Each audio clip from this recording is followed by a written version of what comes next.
I never thought that walking into my corner office at TechNova Industries on a rainy Tuesday morning would be the last time I'd enter that space as Director of Strategic Innovation. Even less could I have imagined that my termination meeting would be interrupted by a phone call that would expose the web of lies my boss had been weaving for months, ultimately leading to the most satisfying reversal of fortune I could never have orchestrated myself. But that moment of crystal-clear betrayal, witnessed by half the executive team in our glass-walled conference room, became the catalyst that not only revealed the true nature of Marcus Wellington's leadership, but transformed me from a dedicated employee into the CEO who would save the company he nearly destroyed. Before we jump back in, tell us where you're tuning in from, and if this story touches you, make sure you're subscribed, because tomorrow, I've saved something extra special for you.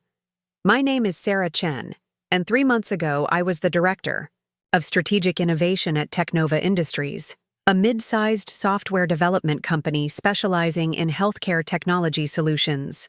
I had built my career there over 7 years, starting as a junior developer fresh out of MIT, and working my way up through sheer determination and innovative thinking that had generated over $40 million in new revenue streams for the company.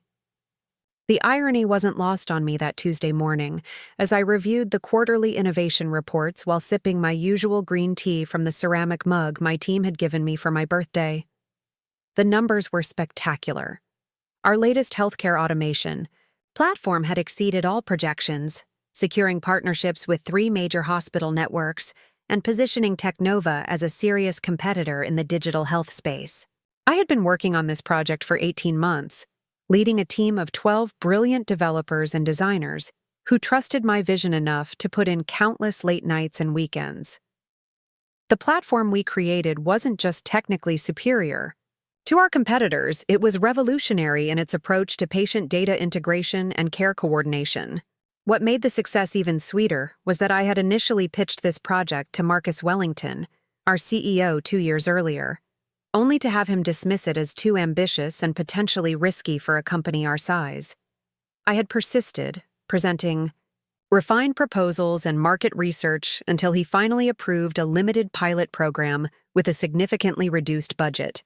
That limited pilot had grown into TechNova's most profitable product line, and I had been quietly confident that the quarterly board meeting scheduled for later that week would result in my promotion to Vice President of Innovation, a position that had been created specifically to acknowledge my contributions to the company's growth trajectory. Marcus had been dropping hints for weeks about big changes coming and how my role would be evolving significantly.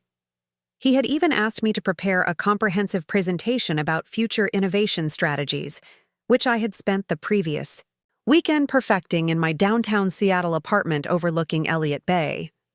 The morning started normally enough. I arrived at the TechNova building at 7:30, earlier than most of my colleagues, but consistent with my routine of using the quiet morning hours for strategic planning and creative thinking. The 20-story glass tower in South Lake Union had been our home for 3 years, ever since the company's growth had necessitated moving from the cramped offices we had occupied in Pioneer Square. My corner office on the 15th floor offered panoramic views of the Puget Sound and the Olympic Mountains beyond, a perk that Marcus had insisted I deserved after the success of our healthcare platform. The space reflected my personality and work style, with whiteboards covering 2 walls filled with project timelines and innovation frameworks, bookshelves lined with technical manuals and business strategy texts, and a comfortable seating area where I held informal brainstorming sessions with my team. As I settled into my ergonomic chair and opened my laptop, I noticed an email from Marcus marked as high priority, sent at 6:45 that morning.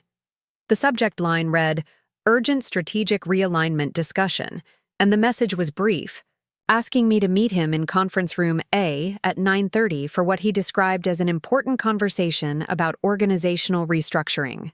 The formal language struck me as odd, given that Marcus typically communicated with me in a casual, almost friendly manner that reflected our 7-year working relationship and the success we had achieved together. Still, I assumed it related to the promotion discussions we had been having and the expanded responsibilities I would be taking on as vice president.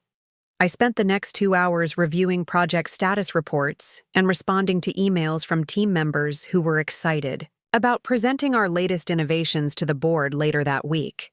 The energy in the office was palpable, with several colleagues stopping by my office to congratulate me on what they assumed would be my imminent promotion, and to express their enthusiasm about working under my expanded leadership. At 9:25, I gathered my portfolio containing the innovation strategy presentation and headed toward Conference Room A, the largest meeting space on our floor with floor-to-ceiling windows overlooking the city. As I approached, I noticed through the glass walls that Marcus was not alone.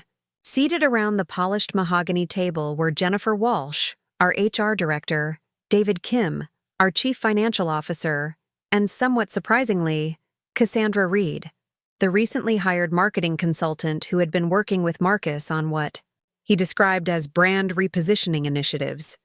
The formal atmosphere became immediately apparent as I entered the room. Instead of the usual warm greeting I expected from Marcus, he gestured toward a chair across from him with a professional nod that felt distinctly cold. Jennifer Walsh had a manila folder in front of her and appeared uncomfortable, avoiding direct eye contact as I settled into the indicated seat.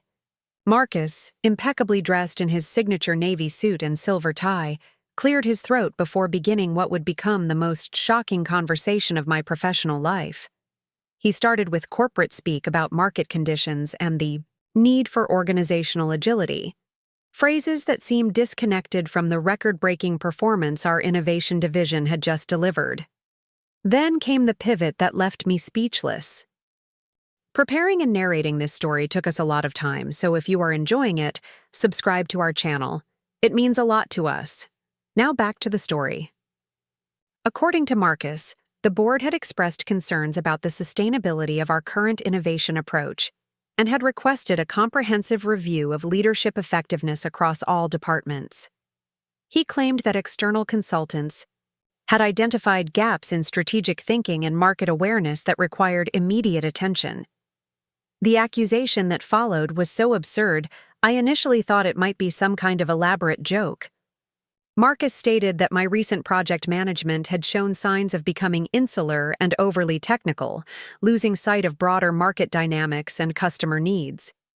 He suggested that my focus on innovation had created tunnel vision that potentially limited TechNova's ability to respond to evolving industry demands. I sat in stunned silence as he continued, explaining that the company needed fresh perspectives in leadership roles and that my position as Director of Strategic Innovation would be transitioned to Cassandra Reed, whose marketing background and external perspective would bring the strategic realignment that TechNova required for its next phase of growth.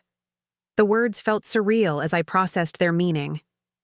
Cassandra Reed, who had been with the company for less than 3 months and whose primary qualification appeared to be a marketing degree and experience promoting consumer products, was being positioned to take over the innovation department I had built from the ground up. What made the situation even more bewildering was Marcus's assertion that this decision had full board support and represented a carefully considered strategic move rather than a sudden personnel change. He spoke about severance packages and transition timelines as if my termination was a routine business decision rather than the elimination of the person responsible for the company's most successful recent innovations. David Kim, who had always been supportive of my work and had frequently praised the financial impact of my projects, remained silent throughout Marcus's presentation, occasionally glancing at documents in front of him but offering no commentary or questions about the decision being announced. Jennifer Walsh finally spoke, explaining the logistics of my departure with the mechanical precision of someone who had clearly rehearsed these conversations many times before. There would be a generous severance package, continuation of health benefits for 6 months, and positive references for future employment opportunities. The transition would be immediate, with my access to company systems being terminated that afternoon and my personal belongings to be packed and removed by the end of the week. The surreal nature of the conversation was amplified by the casual manner in which Cassandra Reed participated, asking questions about team structures and project timelines as if the transfer of responsibility was a foregone conclusion. her questions revealed a fundamental lack of understanding about the technical complexities of our work and the innovative processes that had driven our success. As Marcus outlined the immediate steps for transitioning my responsibilities, my mind raced through the implications of what was happening. 7 years of building relationships, developing innovative solutions, and establishing TechNova as a serious player in healthcare technology were being casually dismantled in a conference room meeting that felt more like a corporate execution than a strategic business decision. The most painful aspect wasn't just the loss of my position, but the implicit message that my contributions were expendable and that an outsider with no relevant experience could simply step into the role I had carefully crafted and continue the work that required deep technical knowledge and years of relationship building with clients and development teams. I finally found my voice to ask about the specific board concerns that had supposedly driven this decision, requesting to see the consultant reports and board resolutions that Marcus had referenced. His response was vague, citing confidential, strategic reviews and the need to protect sensitive business information during the transition period. When I pressed for more details about the timeline and decision-making process, Marcus became visibly uncomfortable, glancing at Cassandra Reed before explaining that the board had moved quickly once the strategic review was completed, and that my immediate transition was necessary to maintain momentum during the organizational changes. The conversation that had begun with corporate pleasantries had devolved into what felt like a carefully orchestrated performance, with each participant playing predetermined roles in a scenario that had clearly been planned well before I entered the room. The realization that my professional fate had been decided without my knowledge or input was devastating. But what hurt even more was the sense that relationships I had valued and trusted had been fundamentally misrepresented. As Jennifer Walsh handed me the severance documents and began explaining the non-disclosure agreements and non-compete clauses that would govern my departure, I noticed something that would later prove significant. Cassandra Reed's phone, lying face up on the conference table, displayed a text message notification from a contact listed simply as M with a heart emoji, and the preview text read, "Can't wait to celebrate tonight, sweetheart." The timestamp on the message was 9:42, just minutes into our meeting, and the casual nature of the romantic language seemed jarringly inappropriate for a professional transition discussion. Something about Cassandra's quick movement to flip her phone face down and Marcus's subtle glance in her direction created an uncomfortable moment that everyone in the room seemed to notice, but no one acknowledged. It was at that moment, as I processed the implications of what I had just witnessed, that Marcus's desk phone rang with an incoming call that he initially attempted to ignore. When the ringing persisted and Jennifer Walsh mentioned that it might be important given the morning's meetings, Marcus reluctantly answered with a curt, "Wellington here." What happened next transformed the entire dynamic of the room and exposed truths that would ultimately lead to the most dramatic reversal of fortune I could never have orchestrated myself. The voice on the other end was loud enough for everyone in the room to hear clearly, and it belonged to Robert Harrison, the chairman of TechNova's board of directors. "Marcus, we have a serious problem." Robert's voice carried the urgency of someone dealing with a crisis. "I just received a call from Pacific Healthcare Group. They're threatening to terminate their $40 million contract with us immediately. Apparently, someone told them that Sarah Chen is no longer with the company and that her projects are being discontinued." The silence in the room was deafening as Marcus's face drained of color. Robert Harrison continued without waiting for a response, his voice growing more agitated. "Sarah Chen is the primary reason Pacific Healthcare chose TechNova over our competitors. Her innovation platform is the foundation of their entire digital transformation initiative." "What the hell is going on down there?" Marcus glanced desperately around the room, his eyes moving from Cassandra Reed to David Kim to Jennifer Walsh, all of whom appeared equally shocked by this development. He attempted to respond with something about organizational restructuring and strategic realignments, but Robert Harrison cut him off with growing frustration. "Strategic realignment? Marcus, Sarah Chen has generated more revenue for this company in the past 2 years than any other employee. Pacific Healthcare specifically requested that she personally oversee their implementation. If she's not available to continue that relationship, they're prepared to pay early termination penalties and move their business to Meditech Solutions. The implications of losing Pacific Healthcare Group extended far beyond the immediate $40 million contract. They were TechNova's largest client and served as a reference account that had helped secure 3 additional major healthcare partnerships in recent months. Their departure would not only create a massive revenue shortfall, but would signal to the entire industry that TechNova had internal problems that made them unreliable partners. As Robert Harrison continued expressing his concerns and demanding immediate explanations, I watched Marcus struggle to formulate responses that would explain why he had decided to terminate the employee who was single-handedly responsible for the company's most important client relationship. His attempts to deflect responsibility and minimize my role in Pacific Healthcare's decision became increasingly desperate as Robert's questions grew more pointed. Furthermore, Robert Harrison's voice continued through the speakerphone, I just reviewed the quarterly innovation reports that Sarah prepared for this week's board meeting. Her strategic vision for expanding into telemedicine platforms could position us to capture 30% of the digital health market within 3 years. Why wasn't I informed about any personnel changes affecting someone this critical to our growth strategy? David Kim, who had remained silent throughout the termination discussion, finally spoke up with obvious concern in his voice. Robert, we're in the middle of discussing organizational changes with Sarah right now.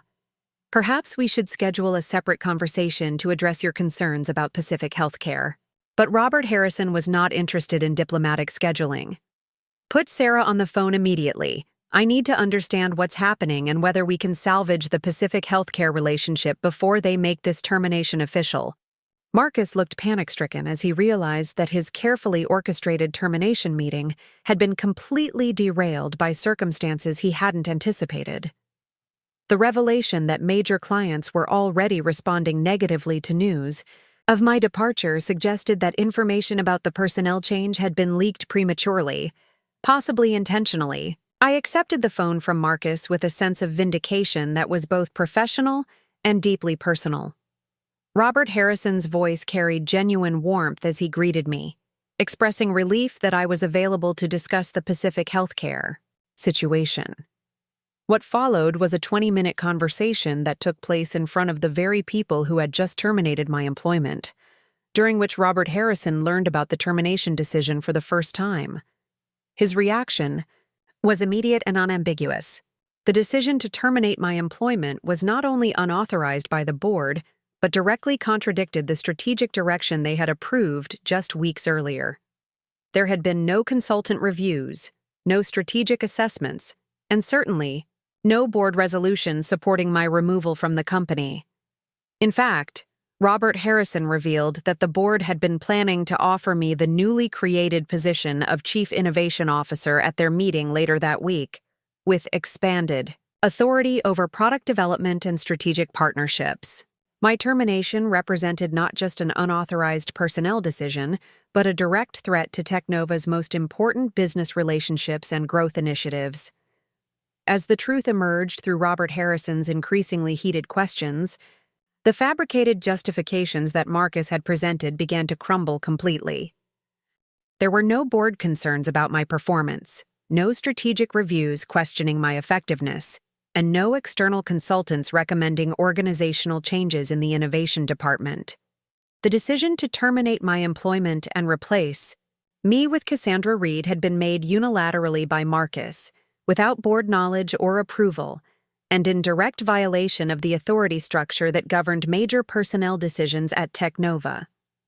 What's more, the timing of the decision suggested it had been planned to occur just before the board meeting where my promotion was to be announced. Robert Harrison's final statement before ending the call left no ambiguity about the gravity of the situation.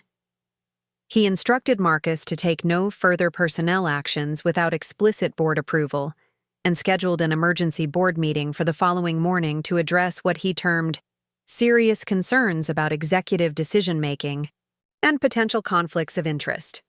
The aftermath of that phone call transformed the atmosphere in Conference Room A from corporate termination meeting to crisis management session. Marcus attempted to maintain control of the situation by suggesting that the termination decision could be reconsidered pending board input, but the damage to his credibility was already irreversible. Jennifer Walsh, clearly uncomfortable with the ethical implications of the situation, began asking pointed questions about the decision-making process that had led to my termination. David Kim expressed concern about the financial impact of losing Pacific Healthcare and other clients who had specifically requested to work with me. Most telling was Cassandra Reed's reaction to learning that the board had not approved my termination or her promotion to replace me. Her casual confidence evaporated as she realized that her new position was based on unauthorized decisions that would likely be reversed within hours. The text message I had noticed earlier, combined with the unauthorized nature of the personnel decisions and the suspicious timing of everything, began to paint a picture that extended far beyond normal business disagreements. The romantic undertones of Cassandra's communication with someone identified as M suggested personal motivations that had influenced what should have been purely professional decisions. As the meeting concluded with promises of follow-up discussions and temporary suspensions of all personnel changes, I left Conference Room A with a completely different understanding of my situation at TechNova. What had begun as my termination had evolved into evidence of executive misconduct that would ultimately lead to consequences no one in that room could have anticipated. The 3 days that followed that disastrous meeting would prove to be the most transformative period of my professional life, culminating in a reversal of fortune that would see me not just reinstated to my previous position, but elevated to leadership of the entire company. But that Tuesday morning, as I walked back to my office to process what had just occurred, I could never have imagined how dramatically the balance of power at TechNova was about to shift. The revelation that Marcus had acted without board authority in terminating my employment was shocking enough, but the implications of his personal relationship with Cassandra Reed would prove to be even more devastating to his credibility and, ultimately, to his position as CEO of the company I had helped build into a major player in the healthcare technology industry. What I didn't know as I sat in my office that afternoon, watching the Seattle skyline through rain-streaked windows, was that Robert Harrison was already making phone calls to other board members, initiating an investigation that would uncover financial irregularities, unauthorized consulting contracts, and a pattern of decision-making that prioritized personal interests over company welfare. The emergency board meeting scheduled for Wednesday morning would reveal not just the unauthorized nature of my termination, but evidence of systematic misconduct that had been developing for months while I had been focused on building innovative solutions and growing client relationships.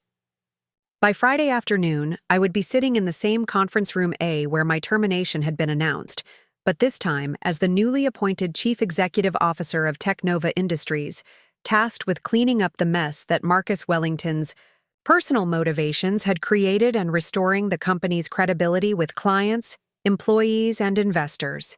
The irony of that reversal wasn't lost on me as I prepared to lead the company through the most challenging period in its history. Drawing on the same innovative thinking and relationship-building skills that Marcus had claimed were no longer valuable to TechNova's future success. The woman he had tried to eliminate had become the leader responsible for saving the company from the consequences of his poor judgment and ethical failures. The next morning arrived with the kind of gray, Seattle drizzle that matched my emotional state as I prepared for what I assumed would be another day of unemployment. I had spent most of Tuesday evening in my Capitol Hill apartment, alternating between shock at Marcus's betrayal and satisfaction at watching his carefully constructed lies unravel in real time during Robert Harrison's unexpected phone call. Sleep had been elusive, my mind replaying the events in Conference Room A and trying to piece together how long Marcus had been planning my termination.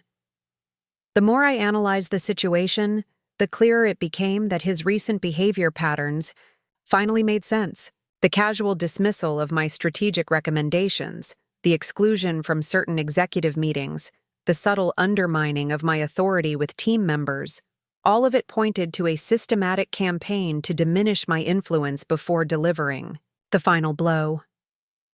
What bothered me most wasn't just the professional betrayal, but the realization that someone I had trusted and worked alongside for 7 years had been actively plotting against me while maintaining a facade of mentorship and support. The Marcus Wellington I thought I knew, the CEO who had promoted me twice and publicly praised my innovations, had apparently been an elaborate performance designed to keep me complacent while he orchestrated my removal. My phone had been unusually quiet since leaving the office Tuesday afternoon. Normally, I would receive several texts from team members updating me on project developments or asking for input on technical challenges. The silence suggested that word of my termination had spread quickly through the company, leaving my colleagues uncertain about how to respond or whether communication with me might jeopardize their own positions. The only message I had received was from David Kim, sent late Tuesday evening with characteristic brevity. Emergency board meeting at 8. Situation more complicated than it appeared. We'll call you later. His cryptic communication style often frustrated colleagues, but in this case, the vagueness felt reassuring rather than concerning. I dressed carefully Wednesday morning, selecting a charcoal gray power suit that projected confidence and professionalism. If Robert Harrison planned to involve me in discussions about the Pacific healthcare situation, I wanted to appear ready for serious business negotiations rather than like someone who had been blindsided by an unexpected termination. The TechNova building looked the same as always as I approached from the parking garage, but entering felt surreal, knowing that my access credentials had supposedly been deactivated and my employment officially terminated. The security guard, Michael, greeted me with his usual friendly wave, apparently unaware of any changes to my status or simply choosing to ignore the administrative complications. "Morning, Ms. Chen. Early meeting today?" His casual question confirmed that the termination hadn't been communicated to building security, another indication that Marcus's decision had been made hastily and without following proper protocols. "Something like that, Michael. Thanks." I maintained my normal routine, stopping at the coffee cart in the lobby and exchanging pleasantries with the barista who had been preparing my green tea latte for 3 years. The normalcy of these interactions felt comforting amid the uncertainty of my professional situation. The elevator ride to the 15th floor gave me time to consider what I hoped to accomplish during whatever meeting awaited me. My primary goal was restoring the Pacific healthcare relationship and ensuring that TechNova didn't lose its most important client due to Marcus's poor judgment. Beyond that, I wanted answers about his motivations and assurance that the company's other strategic partnerships wouldn't be jeopardized by continued executive instability. As the elevator doors opened, I was surprised to see Jennifer Walsh waiting in the reception area, her expression mixing relief and anxiety as she spotted me. "Sarah, thank goodness you're here. Robert Harrison has been asking for you since 7:30. The board members are assembling in Conference Room B, and the atmosphere is quite tense. Conference Room B was the executive boardroom on the 16th floor, a space I had only visited occasionally for major presentations or strategic planning sessions. Unlike the glass-walled meeting rooms on my floor, the boardroom was designed for privacy and serious decision-making, with rich wood paneling, leather chairs, and state-of-the-art video conferencing equipment for connecting with remote board members. Jennifer walked with me toward the elevator, her nervous energy suggesting that Tuesday's termination meeting had been just the beginning of more significant organizational upheaval. "Sarah, I need you to know that I was completely uncomfortable with yesterday's meeting. The decision to terminate your employment came from Marcus directly, without the usual HR review process or documentation that we normally require for executive-level personnel changes." Her admission confirmed what I had suspected about the unusual nature of the termination process. Jennifer had been with TechNova for 5 years and was known for her meticulous attention to proper procedures and legal compliance. For her to participate in a termination that violated standard protocols suggested that Marcus had pressured her into compliance or misrepresented the authorization for his decision. I appreciate you telling me that, Jennifer. Yesterday felt like an ambush rather than a normal personnel decision. We entered the elevator, and I pressed the button for the 16th floor while considering how to address the broader implications of Marcus's behavior. There's something else you should know before you go into that meeting, Jennifer continued, her voice dropping to a confidential tone.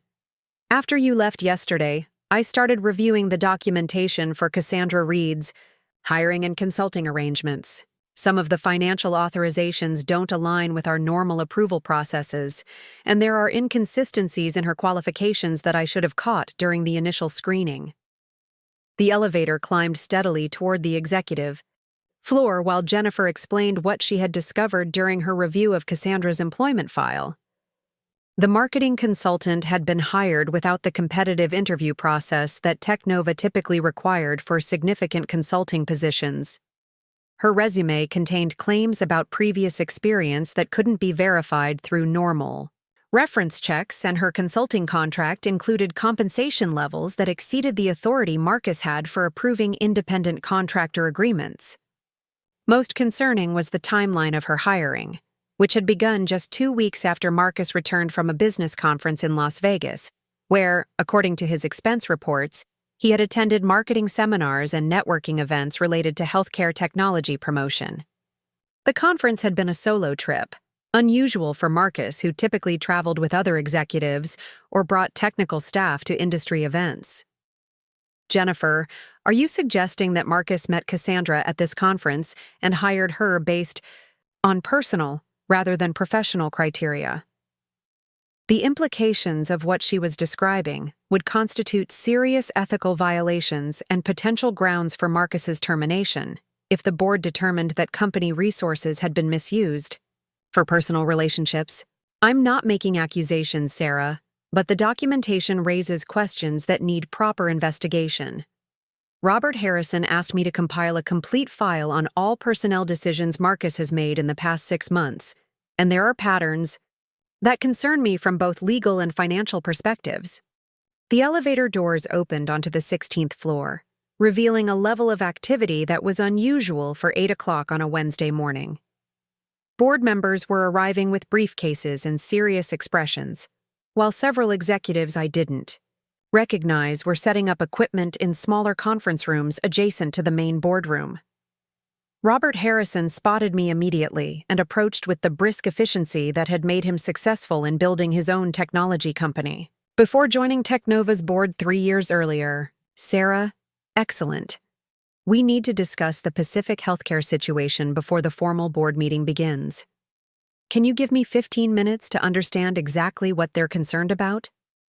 Robert Harrison was in his early 60s, with thick eye, silver hair, and penetrating blue eyes that reflected both intelligence and frustration as he guided me toward a smaller meeting room. His reputation in the technology industry was built on turning around struggling companies through strategic focus and operational discipline, qualities that had attracted him to TechNova's board when the company needed experienced guidance for rapid growth. Robert, I appreciate the opportunity to address the Pacific healthcare concerns directly. Yesterday's termination meeting was as much a surprise to me as it apparently was to you. I settled into a chair across from him while he reviewed documents that appeared to include my personnel file and project summaries. Sarah, let me be direct about what's happening here. The board never authorized your termination, never requested any strategic review of your performance, and certainly never approved replacing you with someone whose qualifications are questionable at best. Marcus exceeded his authority in a way that threatens not just your employment, but the financial stability of this entire company. His candid assessment confirmed my suspicions about the unauthorized nature of Marcus's decision, but the gravity in his voice suggested that the situation was even more serious than I had realized. What specific concerns has Pacific Healthcare expressed beyond my availability for their project? Robert Harrison opened a folder containing printed emails and contract documents, spreading them across the small conference table. Pacific Healthcare's CEO, Margaret Foster, called me personally yesterday afternoon. She's not just concerned about your departure, She's questioning whether TechNova has the organizational stability to handle their digital transformation initiative. The emails he showed me painted a disturbing picture of client confidence, deteriorating rapidly based on rumors about executive instability and strategic direction changes at TechNova. Margaret Foster had heard from industry contacts that key personnel were being replaced without notice and that the company's leadership was being restructured in ways that might compromise ongoing projects. Furthermore, Robert continued, Margaret mentioned that she had received a call on Monday from someone claiming to represent TechNova's new marketing leadership, suggesting that the Pacific Healthcare project might benefit from revised scope and pricing arrangements. She found this concerning since their contract was finalized just 2 months ago and included specific performance guarantees tied to your personal involvement. The timeline was revealing. Someone had contacted Pacific Healthcare about contract modifications the day before my termination, suggesting that Marcus's plan had been in motion for several days and that Cassandra Reed was already positioning herself to renegotiate agreements I had spent months developing. Robert, I can address Margaret Foster's concerns directly and provide assurance about project continuity, but we need to understand what other clients might have received similar communications. If Marcus and Cassandra have been proactively reaching out to suggest changes to existing contracts, the damage could extend far beyond Pacific Healthcare. Robert Harrison's expression darkened as he considered the implications of systematic client outreach without proper authorization. That's exactly what we need to investigate. I've asked David Kim to review all client communications from the past 2 weeks, and we're scheduling calls with our 5 largest accounts to assess whether they've received any concerning messages about personnel or contract changes. As we discussed strategies for damage control and client retention, other board members began arriving for the formal meeting. Patricia Williams, the former Microsoft executive who chaired the board's compensation committee, entered with a briefcase and the determined expression of someone prepared for serious business. Thomas Rodriguez, representing the venture capital firm that had provided TechNova's Series B funding, appeared equally focused as he reviewed documents on his tablet. Sarah, before we join the full board meeting, I want you to understand what we're dealing with here. This isn't just about reversing an unauthorized termination or managing client relationships. We're looking at potential financial irregularities, ethical violations, and leadership decisions that could have legal ramifications for the company. Robert Harrison's warning prepared me for what would become the most dramatic board meeting in TechNova's history, during which Marcus Wellington's pattern of misconduct would be fully exposed, and my own role in the company would be fundamentally transformed. The boardroom was already tense when we entered, with Marcus seated at one end of the polished conference table, flanked by Cassandra Reed and a lawyer I didn't recognize. His usual confidence had been replaced by defensive body language, and Cassandra appeared uncomfortable as board members filed in with serious expressions and thick folders of documentation. Patricia Williams called the meeting to order with formal precision, immediately establishing that the session would address serious concerns about executive decision-making, unauthorized personnel actions, and potential conflicts of interest that threaten company stability and fiduciary responsibilities. Marcus attempted to take control of the narrative from the beginning, presenting what he described as strategic realignment initiatives designed to position TechNova for accelerated growth in competitive markets. His presentation included slides about organizational agility, market responsiveness, and leadership optimization that sounded impressive but failed to address the unauthorized nature of his decisions. When Patricia Williams asked him to explain the specific board authorization for my termination, Marcus's response revealed the depth of his misconduct. He claimed that he had interpreted previous board discussions about organizational efficiency as implicit approval for personnel changes he deemed necessary for strategic implementation. Thomas Rodriguez interrupted with pointed questions about the financial arrangements with Cassandra Reed, particularly the consulting fees and expense authorizations that exceeded Marcus's signing authority. The numbers were staggering. Cassandra had been paid more in 3 months than most employees earned in a full year, with additional expenses for travel, accommodation, and entertainment that suggested a relationship extending far beyond normal business interactions. Marcus, you've authorized over $200,000 in payments to Ms. Reed without proper approval or competitive bidding for consulting services. Can you explain the business justification for these expenditures? Thomas's question hung in the air as Marcus struggled to provide convincing explanations for the excessive compensation. The financial documentation that David Kim presented painted an even more concerning picture. Cassandra's expenses included charges for luxury, hotels, expensive restaurants, and entertainment venues that had no apparent connection to TechNova business activities. Many of these expenses were incurred during evenings and weekends, suggesting personal rather than professional purposes.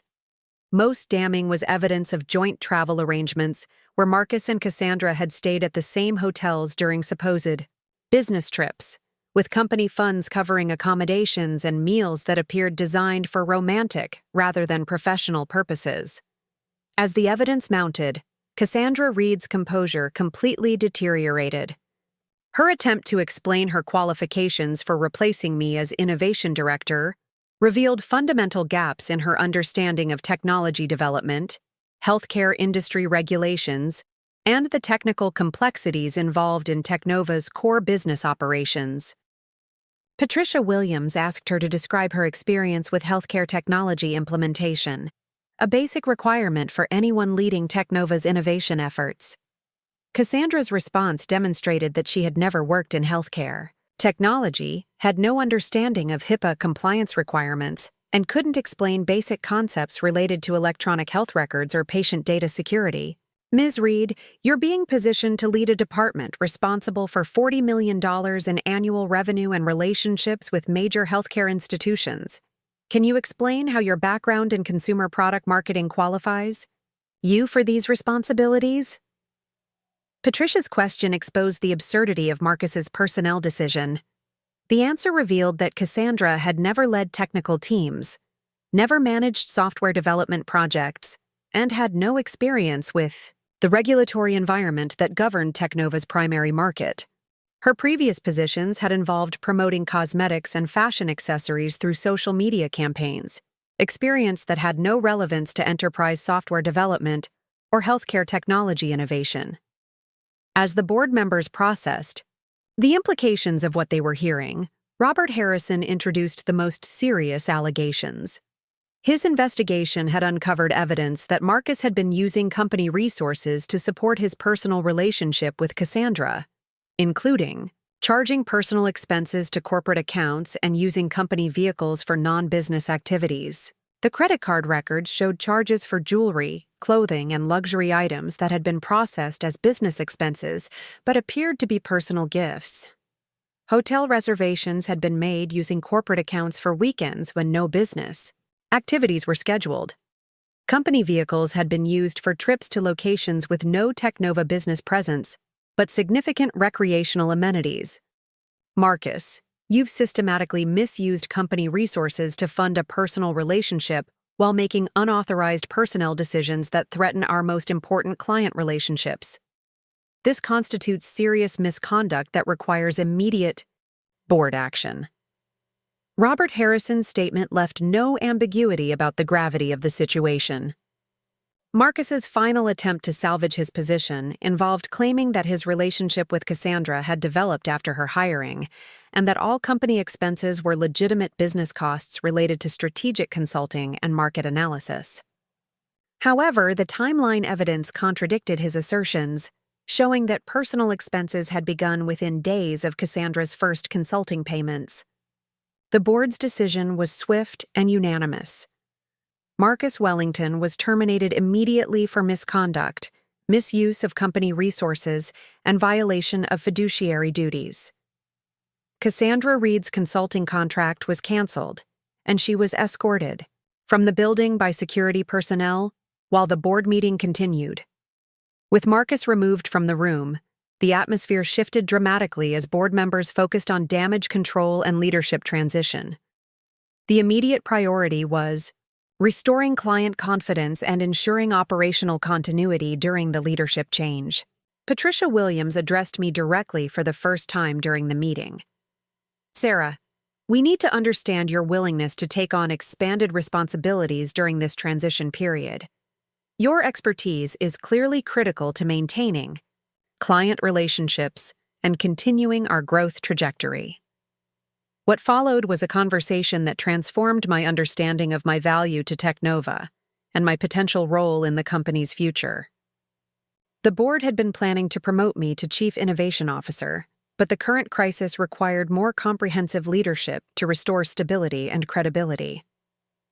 Thomas Rodriguez explained that they needed someone with deep knowledge of TechNova's operations, established relationships with key clients, and demonstrated ability to manage complex technical projects.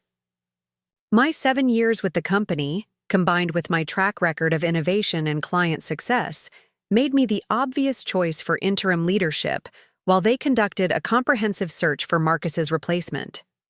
Robert Harrison presented an offer that exceeded my most optimistic career expectations.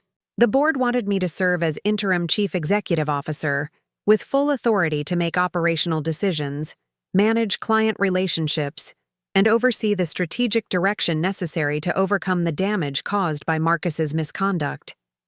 The compensation package included immediate salary adjustment to CEO levels, equity participation that would make me a significant shareholder in the company's future success, and the authority to restructure operations as needed to ensure TechNova's continued growth and stability. Most importantly, the board expressed confidence in my ability to lead the company through the current crisis and position it for long-term success. Their faith in my capabilities was both humbling and energizing, representing recognition that my contributions to TechNova extended far beyond the innovation department I had built. As the meeting concluded with formal votes approving my appointment and authorizing the personnel changes necessary to restore operational stability, I reflected on the dramatic reversal that had occurred in less than 24 hours. Tuesday morning, I had been facing unexpected termination and professional uncertainty. Wednesday afternoon, I was walking out of the boardroom as the chief executive officer of the company that Marcus Wellington had nearly destroyed through his personal misconduct. The irony wasn't lost on me that the man who had tried to eliminate me to make room for his mistress had inadvertently created the circumstances that elevated me to the highest position in the company. His betrayal had exposed his unfitness for leadership while demonstrating my value to TechNova's future success. The immediate challenges ahead were significant: restoring client confidence, rebuilding team morale, implementing proper governance, controls, and establishing the strategic direction necessary for continued growth would require all of my experience and more energy than I had ever dedicated to professional responsibilities.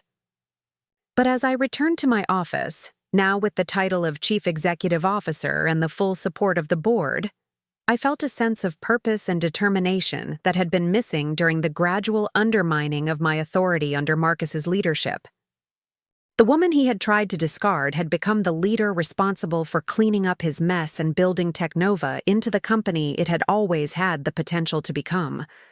The next phase of my career would test every skill I had developed during 7 years of innovation and relationship building, but it would also provide the opportunity to implement the strategic vision that Marcus had consistently rejected or modified to serve his personal interests rather than company welfare. Thursday morning would bring the first test of my new leadership as I called Margaret Foster at Pacific Healthcare to personally address their concerns and demonstrate that TechNova remained committed to the partnership that Marcus's misconduct had jeopardized. That conversation would set the tone for rebuilding trust with all of our major clients and restoring the reputation that had taken years to establish. The transformation from terminated employee to chief executive officer in the span of 48 hours felt surreal, but it also felt like the natural outcome of remaining true to my professional values, while others compromised their integrity for personal gain. Marcus Wellington's betrayal had ultimately become the catalyst for my elevation to a position where I could finally implement the innovative vision that he had never fully understood or supported. 6 months had passed since that transformative Wednesday when I walked out of the TechNova boardroom as Chief Executive Officer, and the company bore little resemblance to the organization that Marcus Wellington had nearly destroyed through his personal misconduct and professional negligence. The changes extended far beyond personnel adjustments and financial controls to encompass a fundamental cultural transformation that had repositioned TechNova as the most innovative and trusted partner in healthcare technology. The morning sunlight, streaming through the floor-to-ceiling windows of my executive suite, illuminated a space that reflected both continuity and change. I had kept the same office where I had worked as Director of Strategic Innovation, but expanded it to include a formal meeting area and video conferencing setup that facilitated daily communication with our growing international client base. The whiteboard still covered 2 walls, now filled with strategic initiatives spanning multiple continents and partnerships that Marcus had never imagined possible. What struck me most profoundly as I reviewed the quarterly performance reports spread across my desk was not just the dramatic financial recovery we had achieved, but the organizational energy that had emerged once employees understood that their contributions were valued and their innovative ideas would be implemented rather than dismissed for personal or political reasons. The Pacific healthcare relationship had not only been preserved, but had evolved into our most strategic partnership, resulting in a comprehensive digital health platform that was now being licensed to hospital networks across North America and Europe. Margaret Foster had become one of my closest professional allies, frequently recommending TechNova to other healthcare executives and serving as a reference account that validated our capabilities in ways that traditional marketing could never achieve. More significantly, the success of the Pacific healthcare platform had attracted attention from venture capital firms and strategic investors who recognized TechNova's potential for explosive growth in the expanding digital health market. The Series C funding round we had completed the previous month had valued the company at over $400 million, representing a 3-fold increase from the valuation when I assumed leadership 6 months earlier. The transformation hadn't been without challenges. Rebuilding team morale after the Marcus Wellington scandal had required months of transparent communication and consistent demonstration that the new leadership valued integrity over politics. Several employees had initially been skeptical about working under someone who had been terminated and then reinstated under dramatic circumstances, questioning whether my appointment represented genuine leadership capability or simply bored reaction to crisis management needs.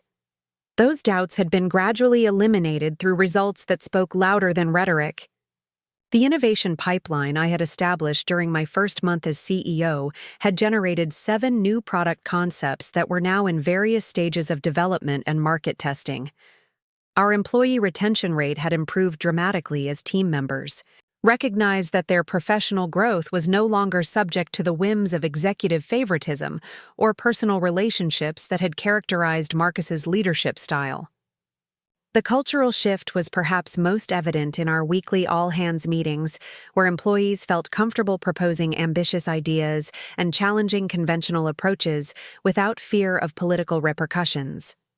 The atmosphere of creative collaboration that had been gradually suppressed under Marcus's increasingly authoritarian management style had returned with an energy that surprised even our most optimistic projections. David Kim had proven to be an invaluable partner in implementing the financial controls and operational transparency that had restored investor confidence and enabled our rapid growth. His meticulous analysis of the company's financial position during the transition period had revealed additional irregularities in Marcus's expense management that extended beyond his personal relationship with Cassandra Reed to include unauthorized consulting contracts and equipment purchases that served no legitimate business purpose.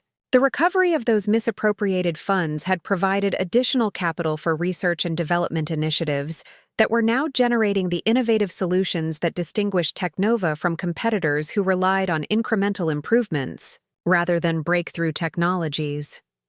Our investment in artificial intelligence applications for predictive healthcare analytics had attracted partnership inquiries from technology giants who wanted to integrate our platforms with their existing enterprise solutions. Jennifer Walsh had also emerged as a key contributor to our organizational transformation, implementing human resources policies that emphasized merit-based advancement and transparent communication channels that prevented the kind of favoritism and manipulation that had enabled Marcus's misconduct. Her comprehensive review of all personnel practices had resulted in updated procedures that protected both employee rights and company interests, while fostering the collaborative environment necessary for sustained innovation.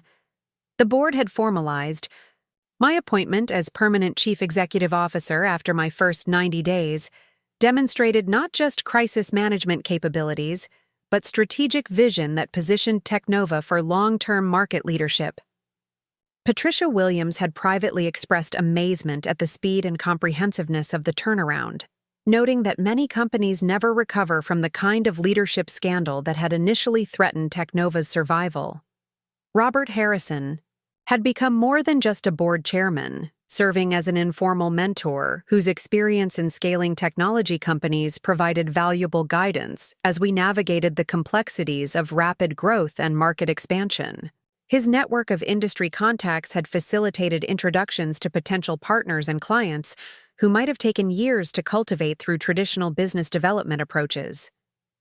The international expansion that I had proposed during my first month as CEO was now generating revenue streams that accounted for nearly 30% of our total business, with operations in London, Frankfurt, and Singapore serving as regional hubs for partnerships with healthcare institutions throughout Europe and Asia. The global perspective that Marcus had consistently resisted as too complex and risky had become our most significant competitive advantage in winning contracts with multinational healthcare organizations. What satisfied me most deeply about these achievements was not just their financial impact, but the knowledge that we were genuinely improving healthcare delivery for millions of patients through technology solutions that enhanced, rather than complicated, the work of medical professionals. The telemedicine platform we had developed in partnership with Pacific Healthcare was now being used to provide remote consultations in rural areas where specialist care had previously been inaccessible. The predictive analytics tools our team had created were helping hospitals identify potential complications before they became critical, reducing both patient suffering and treatment costs while improving overall outcomes. The electronic health record integration systems we had pioneered were eliminating the administrative inefficiencies that had frustrated healthcare providers and often resulted in delayed or incomplete patient care. These tangible improvements in healthcare delivery provided a sense of purpose that went far beyond corporate success metrics to encompass genuine social impact that made the long hours and intense pressure of leadership feel meaningful rather than simply profitable. The contrast with Marcus's approach to business, which had focused primarily on financial returns and personal advancement, was stark and constantly reminded me of the importance of maintaining ethical leadership principles even during periods of rapid growth and competitive pressure. The revenge aspect of my story had evolved into something more constructive than simple satisfaction at Marcus's downfall. The most recent update I had received about his situation indicated that he was facing both civil litigation from TechNova's board seeking recovery of misappropriated funds and potential criminal charges related to his misuse of corporate resources. Cassandra Reed had apparently returned to consumer marketing after her technology consulting credentials were thoroughly discredited by industry analysts who questioned her qualifications and investigated her previous employment claims. But more gratifying than their professional difficulties was the knowledge that TechNova was thriving in ways that validated every decision I had made during the tumultuous transition period. The employees who had worried about stability under new leadership were now benefiting from expanded opportunities and increased compensation that reflected the company's improved financial performance. The clients who had questioned our reliability were now extending their contracts and referring new business based on service quality that exceeded their expectations. The investors who had initially been concerned about leadership continuity were now increasing their holdings and recommending TechNova to other investment funds as an example of successful corporate governance and strategic execution. The industry, analysts who had predicted difficulty recovering from the scandal were now featuring TechNova as a case study in effective crisis management and organizational transformation. These external validations were meaningful, but what energized me most was the internal evidence of cultural change that appeared in countless small interactions throughout each day. Team members approached me with innovative ideas they were confident would receive fair consideration. Clients called directly to discuss new requirements because they trusted our ability to deliver solutions that addressed their actual needs rather than what was most profitable for us to provide. Partners proposed collaborative initiatives because they recognized that TechNova's success was built on mutual benefit rather than exploitation of superior negotiating position. Competitors attempted to recruit our employees because they recognized the quality of talent that was attracted to an organization with clear values and consistent leadership principles. The morning schedule included 3 activities that exemplified the kind of strategic leadership that had replaced Marcus's reactive management style. The first was a video conference with hospital administrators in Berlin who were evaluating our platform for a digital transformation initiative that could serve as a model for healthcare modernization throughout the European Union. The second was a working lunch with venture capital partners who were proposing expansion funding that would enable us to accelerate development of artificial intelligence applications for surgical planning and recovery monitoring. The third was a team meeting with our research and development staff to review prototypes for wearable devices that could provide continuous health monitoring for patients with chronic conditions. Each of these activities represented opportunities that would never have been possible under Marcus's leadership, not because of his lack of technical knowledge, but because of his unwillingness to commit resources to initiatives that required long-term vision rather than immediate returns. His focus on quarterly earnings and personal advancement had prevented TechNova from pursuing the ambitious innovations that were now positioning us as industry leaders rather than followers. The Berlin conference began promptly at 9 o'clock Seattle time, with participants including Dr. Klaus Weber, the Director of Digital Initiatives for Germany's largest hospital network, and Dr. Sarah Mitchell, a healthcare technology consultant, who had been instrumental in evaluating our platform against competitive solutions. Their enthusiasm for TechNova's approach was evident from the opening minutes of our discussion. Dr. Weber explained that their evaluation process had included detailed analysis of 6 different technology platforms, with TechNova emerging as the clear leader in both technical capabilities and implementation support. What distinguished our solution wasn't just superior software architecture, but our commitment to providing ongoing consultation and customization that ensured optimal integration with existing hospital systems. The conversation revealed that our reputation for customer service and technical innovation had spread throughout the European healthcare community much faster than traditional marketing approaches could have achieved. Dr. Mitchell mentioned that colleagues in London, Paris, and Rome had specifically recommended TechNova based on their experiences with our implementation teams and the measurable improvements in patient care that resulted from using our platforms. The contract they were proposing would establish TechNova as the primary technology partner for digital health initiatives across 12 major medical centers, with potential expansion to include university hospitals and specialized treatment facilities throughout Germany. The financial terms were generous, but more importantly, the partnership would provide access to European healthcare data that could enhance our artificial intelligence capabilities and accelerate development of predictive analytics tools. Dr. Weber's closing comments reflected the kind of professional relationship that I had always envisioned for TechNova, but that Marcus had never prioritized. Ms. Chen, what impresses us most about TechNova is your obvious commitment to improving patient outcomes rather than simply selling technology solutions. That alignment of values makes you the kind of partner we want for initiatives that will affect millions of patients over the coming decades. The lunch meeting with venture capital partners proved equally productive, with discussions that went far beyond traditional funding negotiations to encompass strategic vision and market positioning that would guide TechNova's growth for years to come. The three partners from Cascade Ventures had been following our progress since the leadership transition and were impressed by both our financial recovery and our market expansion achievements.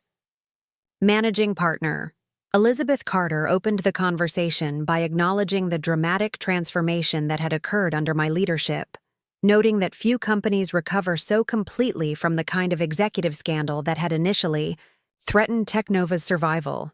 Her firm's analysis indicated that we had not only restored previous performance levels, but had achieved growth rates that exceeded industry benchmarks by significant margins. The funding proposal they presented would provide capital for aggressive expansion into artificial intelligence applications, wearable device development, and international market penetration that would position TechNova to compete directly with much larger technology companies. More intriguingly, they were proposing strategic partnerships with pharmaceutical companies and medical device manufacturers that could create integrated healthcare ecosystems rather than isolated technology solutions. Partner Michael Zhang explained that their market research had identified TechNova as uniquely positioned to capitalize on the convergence of healthcare delivery, medical devices, and artificial intelligence that would define the next decade of industry evolution. Our combination of technical expertise, healthcare industry relationships, and proven implementation capabilities made us an ideal candidate for the kind of rapid scaling that could establish market leadership before competitors recognized the opportunity. The financial terms they outlined would value TechNova at over $600 million, with additional performance incentives that could push the valuation above $1 billion within 3 years if we achieved specified growth targets. The partnership would also provide access to their portfolio companies in related industries, creating opportunities for collaboration and cross-promotion that could accelerate market penetration. Partner Sarah Liu concluded their presentation by emphasizing that their confidence in TechNova was based primarily on the leadership capabilities I had demonstrated during the crisis period and the strategic vision that had guided our subsequent growth. Sarah, you've shown remarkable ability to transform crisis into opportunity while maintaining the ethical standards that build long-term customer loyalty. That combination of skills is exactly what's needed to build a company that dominates its market while making genuine contributions to society. The afternoon research and development meeting showcased the innovative energy that had been unleashed once employees understood that their creativity would be supported rather than constrained by executive politics. The team had been working on wearable device prototypes that could revolutionize chronic disease management by providing continuous monitoring and early warning systems that prevented medical emergencies. Lead developer Amanda Rodriguez presented demonstrations of devices that could track blood glucose levels, heart rhythm irregularities, and blood pressure variations with accuracy that rivaled traditional medical equipment while providing the convenience and comfort necessary for daily wear. The technical achievements were impressive, but what excited me most was the potential impact on patients who struggled with conditions that required constant vigilance. The prototypes included smartwatches that could detect cardiac abnormalities and automatically alert both patients and their physicians, insulin monitoring systems that could adjust dosages based on real-time blood sugar readings, and blood pressure cuffs that provided continuous monitoring without the discomfort of traditional measurement methods. Each device was designed to integrate seamlessly with our existing healthcare platforms, creating comprehensive patient monitoring systems that could transform chronic disease management.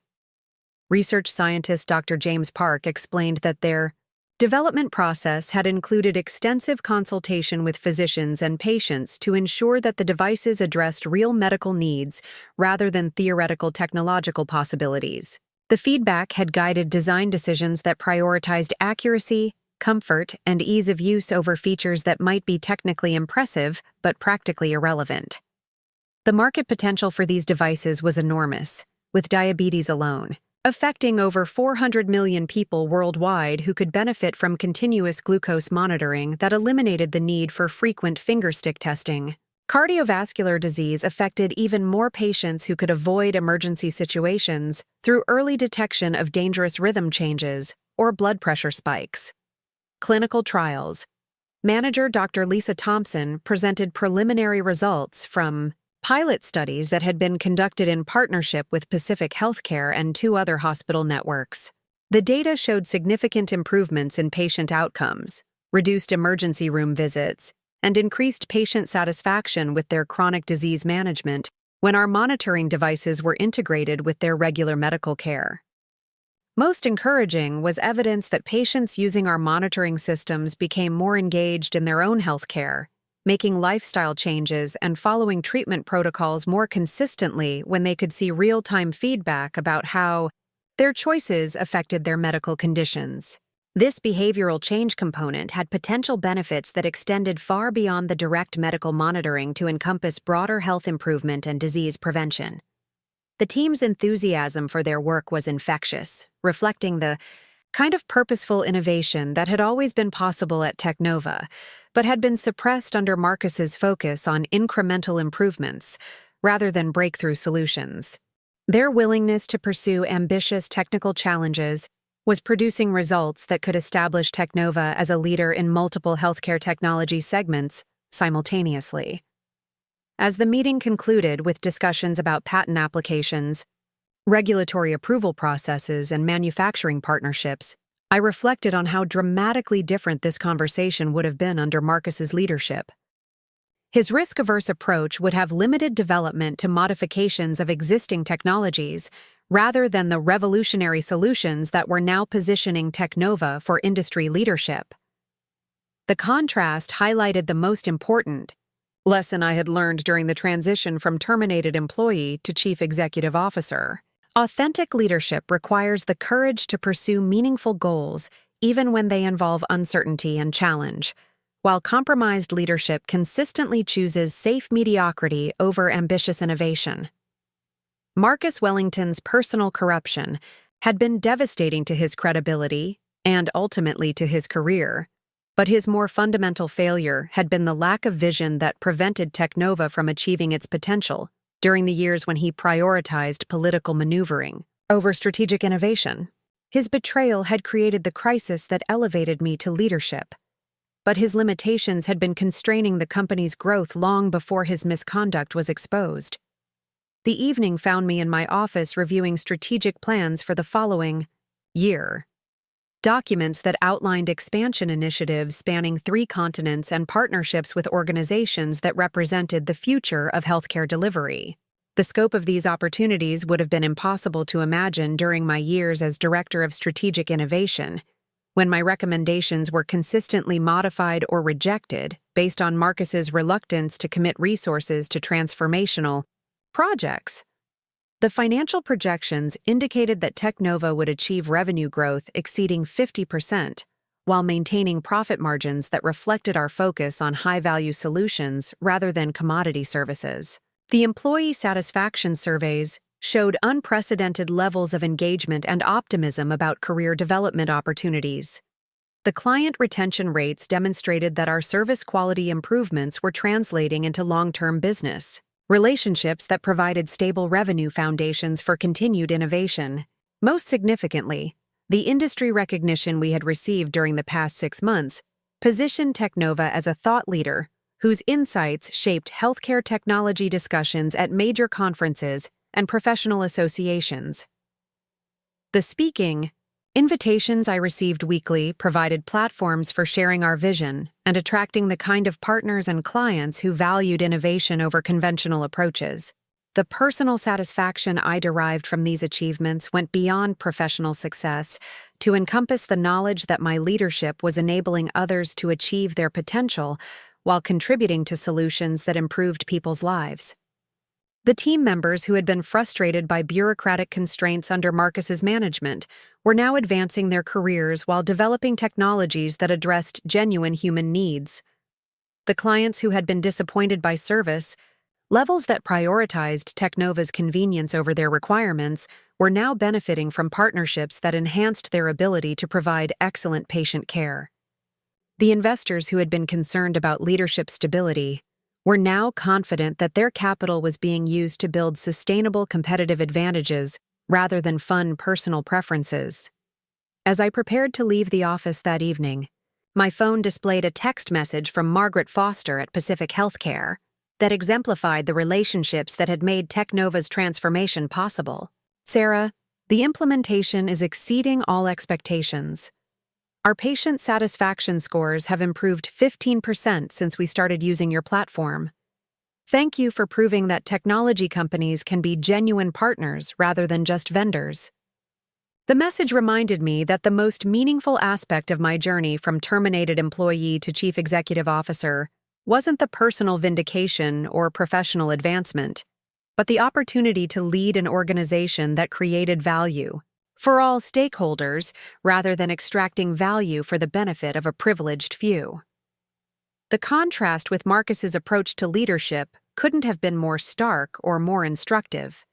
Walking through the TechNova offices toward the elevator, I observed the kind of energy and collaboration that characterized organizations where people believed their contributions mattered and their ideas would be fairly evaluated. The contrast with the atmosphere during Marcus's final months, when employees had been cautious and uninspired, was remarkable and constantly reminded me of the responsibility that came with authentic leadership.